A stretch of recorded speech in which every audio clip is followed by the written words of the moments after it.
کو پہلی بات میں یہ بتاؤں کہ آج جس انداز سے آپ مجھے پہچان رہے ہیں کہ گستاخ رسول کے خلاف کھڑا ہوا، آواز بلند کی، میرے عزیزو یہ میرا اپنا ہی حصہ نہیں، یہ کروڑوں مسلمانوں کے جذبات ہیں۔ ہر ایک سنی مسلمان کے دل کا درد ہے۔ رسول پاک صلی اللہ تعالیٰ علیہ وسلم کی بارگاہ میں جب جب گستاخیاں ہوئیں ان کے زمانے میں، تو صحابہ نے جواب تو دیا ہی ہے، تابعین نے جواب تو دیا ہی ہے، لیکن سب سے بڑی بات میں آپ کو بتاؤں، اگر رسول پاک صلی اللہ تعالیٰ علیہ وسلم کی شان میں کوئی توہین کرتا تو سب سے پہلے جواب خود رب ذوالجلال عطا فرماتا۔ تو ناموس رسالت کا دفاع کرنا یہ سنت الہی ہے، اللہ رب العزت کا قانون ہے۔ آپ کو مثالیں میں بتاؤں، ایک مرتبہ میرے آقا صلی اللہ تعالیٰ علیہ وسلم نے مکہ مکرمہ میں سارے لوگوں کو جمع کیا، اور اس میں سارے کفار و مشرکین بھی تھے، دعوت پیش کی اسلام کی، اور فرمایا کہ میں آخری نبی ہوں اللہ کا۔ جب پیغام حق پہنچا تو اس مجمع میں ایک ظالم کافر ابو لہب اٹھ کر کے کہتا ہے تبن لک یا محمد۔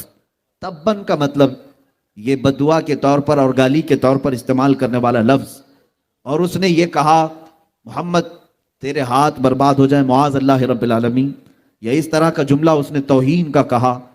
الہذا جمعت، کیا تو نے اس کام کے لیے ہمیں جمع کیا؟ یہاں پر لفظ کو آپ توجہ دیں، اس نے کیا کہا تھا؟ تبن، برا ہو تمہارا، خرابی ہو تمہاری، اس طرح کا جملہ کہا۔ حضور پاک صلی اللہ علیہ وسلم کے آپ کے دل اقدس پر ملال ہوا، کبیدہ خاطر ہوئے۔ میرے عزیزو، یہ پہلی مرتبہ کسی نے حضور کی شان میں توہین کی تھی۔ 40 سالہ زندگی میں کبھی کسی نے انگلی تک نہیں اٹھائی، لیکن حق بات کا اعلان جس وقت میرے آقا نے فرمایا، سب سے پہلے آپ کو ابو لہب ظالم نے گالی دی یا برا کہا۔ حضور اکرم صلی اللہ تعالیٰ علیہ وسلم تشریف لائے، لیکن میرے عزیزو جانتے ہیں حضور اکرم صلی اللہ علیہ وسلم کا دل غمگین ہو تو سارے لوگوں کے ذریعے سے نہیں، بلکہ رحمان خود آیت اتارتا ہے، اور قرآن میں ارشاد فرماتا ہے تبت یدا ابی لہب وتب ما اغنا عنہ مالہ وما کسب۔ پوری سورہ ابو لہب کی مذمت میں نازل ہوئی۔ اللہ رب العزت ارشاد فرماتا ہے ابو لہب کے دونوں ہاتھ تباہ و برباد ہو جائیں اور اس کا مال اسے کوئی نفع نہیں دے سکے گا، اور اس پر جو لعنت اللہ رب العزت نے قرآن میں فرمائی۔ دوستو میرے عزیزو، آپ سے میں یہ پوچھنا چاہتا ہوں، ایک بار توہین رسالت کیا ابو لہب، لیکن اللہ نے اس کی مذمت میں قرآن کی آیت ایسی اتاری کہ کروڑوں مسلمان صبح قیامت تک اب ابو لہب کی ذات پر لعنت بھیجتے رہیں گے۔ قرآن پاک کے ذریعے سے اللہ تعالیٰ نے ناموس رسالت کا دفاع فرمایا ہے۔ میرے آقا کی عزت کی جب بات آئے قرآن کی آیت اترتی ہے۔ آپ کو میں بتاؤں، ایک مرتبہ ایسا ہوا کہ رب ذوالجلال کی طرف سے جو آیتیں اترتی تھی، کبھی دن میں 2 مرتبہ، کبھی 3 مرتبہ جبرائیل آتے تھے آیتیں لے کر، کبھی روز ایک آیت لے کر آتے، کبھی کچھ آیتیں لے کر۔ ایک موقع ایسا آیا کہ تقریباً 15 دن تک کوئی وحی نہیں اتری، کوئی آیت نہیں آئی، اور یہ بات مکہ میں مشہور ہو گئی کہ حضور پاک صلی اللہ تعالیٰ علیہ وسلم پر جو وحی اترتی ہے، قرآن کی آیتیں آتی ہیں، وہ جبرائیل لے کر نہیں آ رہے ہیں۔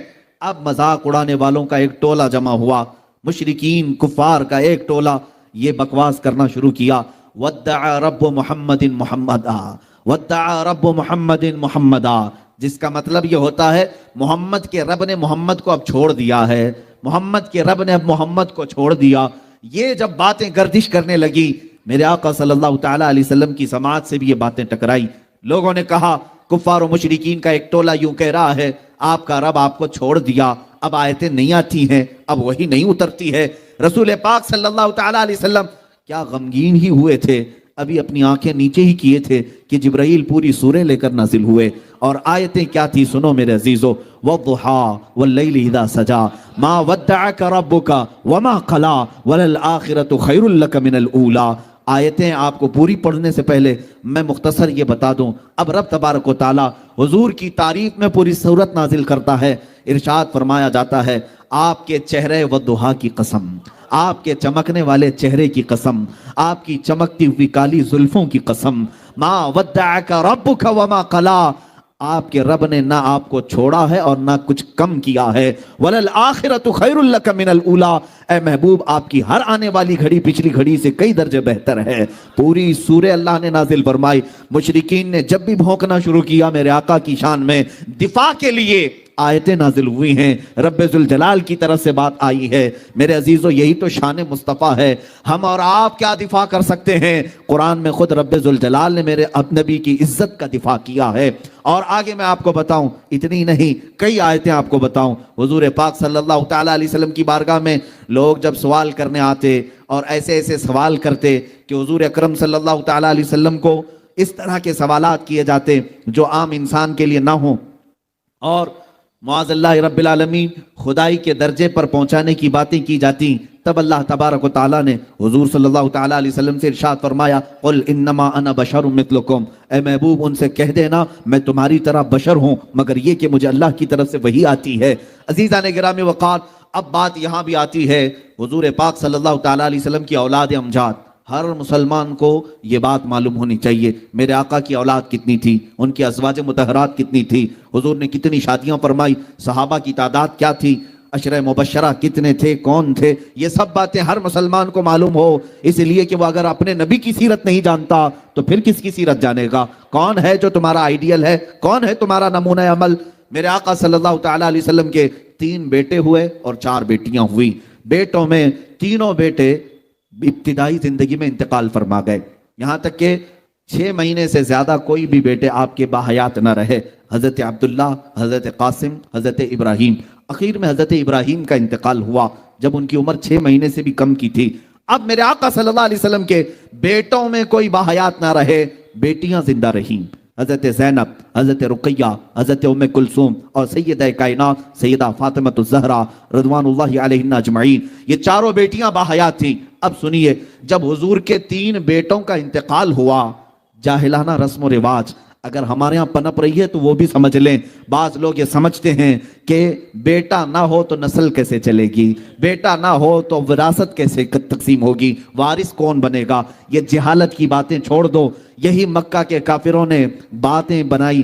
اور سب سے بڑی بات، ابو لہب نے آ کر کے یہ کہا کہ محمد اقطع ہے، ابتر ہے۔ ابتر کا مطلب ہوا جس کی نسل کٹ گئی، جس کی نسل ختم ہو گئی۔ ابتر لفظ، اقطع لفظ، اس نے کہا حضور اکرم صلی اللہ تعالیٰ علیہ وسلم کو برا بھلا کہنے کے لیے، توہین رسالت کے لیے یہ جملہ استعمال کیا کہ اب بیٹے تو سب ختم ہو گئے، اب کوئی بیٹا نہیں، نسل کہاں سے چلے گی، نسل کٹ گئی ہے۔ رسول پاک صلی اللہ تعالیٰ علیہ وسلم کو جب کوئی ظالم اس طرح کی طعن و تشنیع کرتا ہے، اگر میرے آقا صلی اللہ علیہ وسلم کبیدہ خاطر ہوئے تو رب ذوالجلال نے آپ کو کبھی بھی ملول نہیں چھوڑا، اور نہ ہی رب ذوالجلال نے آپ کو کبیدہ خاطر اور غمگین چھوڑا، بلکہ آپ کے دل کی تسلی کے لیے رب ذوالجلال نے ایک سے ایک انعامات کی بارشیں فرمائی۔ اللہ تعالیٰ نے فوراً پوری سورہ اتاری۔ اے محبوب صلی اللہ تعالیٰ علیہ وسلم، یہ ظالم آپ کو کہہ رہے ہیں نسل کٹی ہے، آپ اقطع ہیں، ابتر ہیں، اللہ تعالیٰ نے فرمایا انا اعطیناک الکوثر فصلی لربک وانحر ان شانئک هو الابتر۔ اے محبوب، ہم نے تو آپ کو کوثر عطا کیا ہے، ہم نے آپ کو کوثر عطا کیا ہے، آپ اپنے رب کی عبادت کریں، قربانی کریں۔ آپ کی نسل کٹی نہیں، آپ کے دشمن کی نسل کٹی ہوئی ہے، یہ رب ذوالجلال کی طرف سے اعلان ہوا۔ ان شانئک، اے محبوب بے شک آپ کا دشمن کٹی ہوئی نسل کا ہے۔ پتہ یہ چلا گستاخان رسول کے خلاف جواب دینا اور انہیں بات کرنا یہ سنت الہیہ ہے، یہ رب ذوالجلال کا قانون ہے۔ اللہ نے جو فرما دیا وہ حق ہے۔ اب سنیے، میرے مصطفیٰ کریم صلی اللہ علیہ وسلم کو گالی دینے والا، گستاخی کرنے والا، جس نے کہا تھا نسل کٹی ہوئی، ڈھونڈ کر کے نکالو پوری دنیا بھر میں ابو لہب کی اولاد کہاں ہے، ابو لہب کے بیٹے کہاں رہتے ہیں، اس کی وراثت کن میں تقسیم ہوئی، آپ ڈھونڈ کر کے نکالیں گے، کہیں آپ کو پتہ نہیں چلے گا اس کی اولاد کیا، اس کے پوتے پوتے اور نواسوں تک بھی اولاد نسل نہیں چل سکی، اولاد ہی ختم ہو گئی اور اس کا نام و نشان بھی مٹ گیا۔